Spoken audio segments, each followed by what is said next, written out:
Bienvenue à l'épisode 421 de La Lettre Pro, le podcast IA.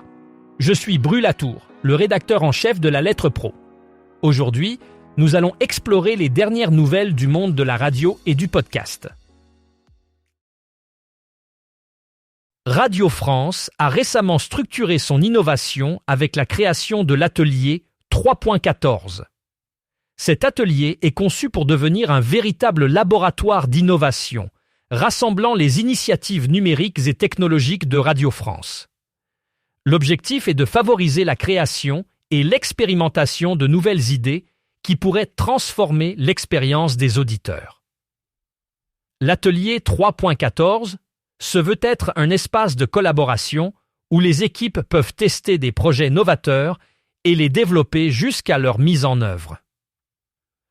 Ce nouvel engagement de Radio France vise à renforcer sa position en tant que leader de l'innovation dans le secteur radiophonique. Gaël Sanker a été nommé directeur musical d'Europe 2 et RFM par Lagardère Radio. Prenant ses fonctions le 2 mars, il sera sous la responsabilité de François Fion. Avec une carrière débutée en 1996, Gaël Sanker a une longue expérience dans la radio musicale, ayant occupé divers postes chez Fun Radio, Virgin Radio et le groupe Énergie. Sa mission inclura la supervision de la programmation musicale des antennes et le développement des éditions musicales François Ier. Il jouera aussi un rôle clé dans l'orientation artistique et stratégique des stations. Alain Liberty, représentant de Lagardère Radio, a exprimé sa satisfaction quant à l'arrivée de Gaël Sanker, soulignant son expertise et son sens artistique comme des atouts pour renforcer les marques du groupe. Gaël Sanker se dit prêt à relever ce nouveau défi, mettant à profit sa passion et son expérience pour contribuer à la croissance des audiences des radios du groupe. RFM s'associe à la 15e saison de The Voice, diffusée sur TF1. Cette collaboration marque une étape significative pour RFM, qui devient le partenaire officiel de l'émission. En tant que partenaire, RFM bénéficiera d'une visibilité accrue à travers diverses campagnes de promotion et des activités de marketing associées au programme. Cette initiative vise à renforcer la présence de RFM sur le marché et à attirer un public plus large. De plus, les auditeurs de RFM pourront profiter de contenus exclusifs liés à The Voice, enrichissant ainsi leur expérience d'écoute. Cette collaboration stratégique s'inscrit dans une série d'initiatives visant à dynamiser la marque RFM et à consolider sa position dans le paysage radiophonique français. Avec cette alliance, RFM espère captiver l'intérêt des fans de The Voice et élargir sa base d'auditeurs. Les femmes continuent de progresser dans les postes de direction au sein des radios aux États-Unis. Cette évolution marque un changement significatif dans une industrie historiquement dominée par les hommes.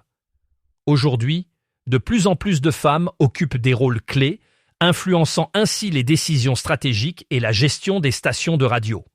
Ce progrès est soutenu par des initiatives visant à promouvoir l'égalité des sexes et à encourager les femmes à aspirer à des postes de leadership. Les entreprises de médias reconnaissent de plus en plus l'importance de la diversité et de l'inclusion, ce qui contribue à un environnement de travail plus équilibré et dynamique. Avec cette tendance croissante, l'industrie de la radio aux États-Unis se dirige vers un avenir plus diversifié et équitable, renforçant ainsi sa capacité à innover et à s'adapter aux défis contemporains. Europe 1 se mobilise pour la 51e cérémonie des Césars en partenariat avec Canal+, en diffusant l'événement en clair, en direct et en exclusivité. Le dispositif spécial commence dès 7h10 avec Europe 1 Matin, animé par Jacques Serret. Entre 10h et 11h30, Thomas Issel propose une émission de culture média depuis l'Olympia avec Anissa Haddadi et d'autres chroniqueurs. Laurie Choléwa, Didier Alouche et Roland Pérez seront également présents. À 19h, 25 dans Europe 1 Soir, avec Clélie Mathias, Olivier Benkemoun commente les arrivées sur le tapis rouge. À 20h, il revient sur les moments forts du cinéma de 2025 avec Sophie Rosemont, Fabrice Leclerc et Arthur Sioss. À 20h30, la cérémonie est retransmise en simultané. Adrien Baget et Caroline Baudry recueillent les impressions des primés. L'événement est aussi couvert sur Europe1.fr et les réseaux sociaux avec des contenus exclusifs et les meilleurs moments disponibles dès le lendemain. En Australie, l'audio régional démontre une efficacité impressionnante dans les campagnes publicitaires.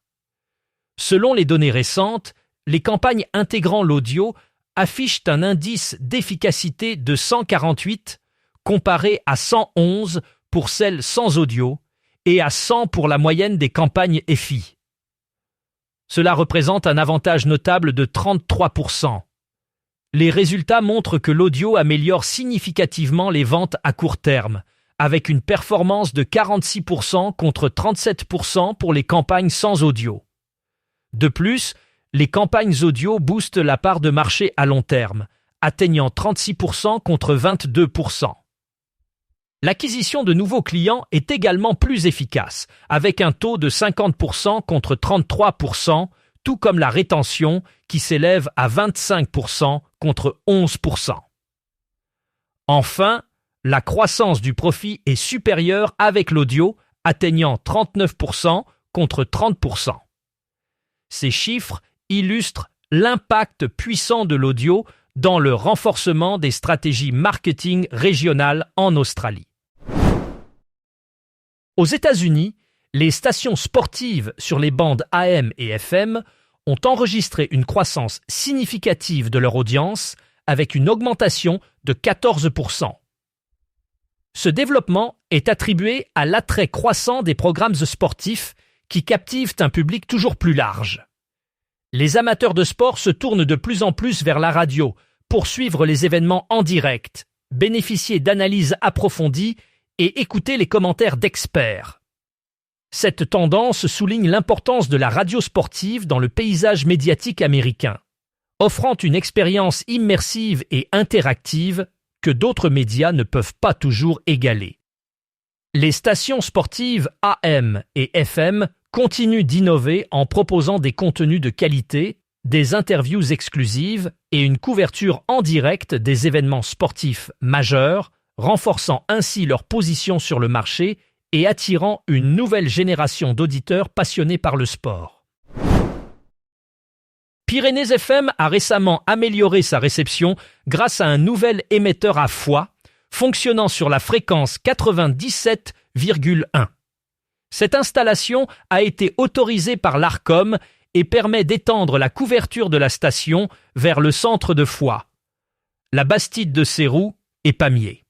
Avec cette expansion, Pyrénées FM renforce son réseau qui revendique maintenant plus de 3,5 millions d'auditeurs potentiels. Jean Clergue, président-directeur général de Pyrénées FM, voit ce développement comme une étape clé pour la station, qui se prépare également à son arrivée à Mont-de-Marsan.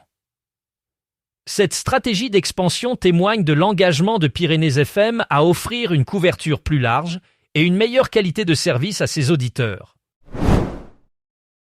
Le marché français de l'audio digital a atteint un nouveau sommet impressionnant avec 8,839 milliards d'impressions. Cette croissance phénoménale reflète l'essor continu de l'audio numérique en France, alimenté par une adoption accrue des plateformes de streaming, des podcasts et des enceintes connectées. Les annonceurs reconnaissent de plus en plus le potentiel de l'audio digital pour atteindre des audiences diversifiées et engagées. Cette tendance est soutenue par une technologie de ciblage publicitaire avancée, permettant des campagnes plus personnalisées et efficaces. En conséquence, l'audio digital devient un pilier central des stratégies marketing modernes. Cette dynamique promet de transformer le paysage médiatique français, offrant aux créateurs de contenu et aux annonceurs de nouvelles opportunités d'engagement et de monétisation. Pour en savoir plus sur cette évolution et d'autres nouvelles de l'industrie, rendez-vous sur La Lettre Pro et pensez à vous abonner à notre newsletter quotidienne.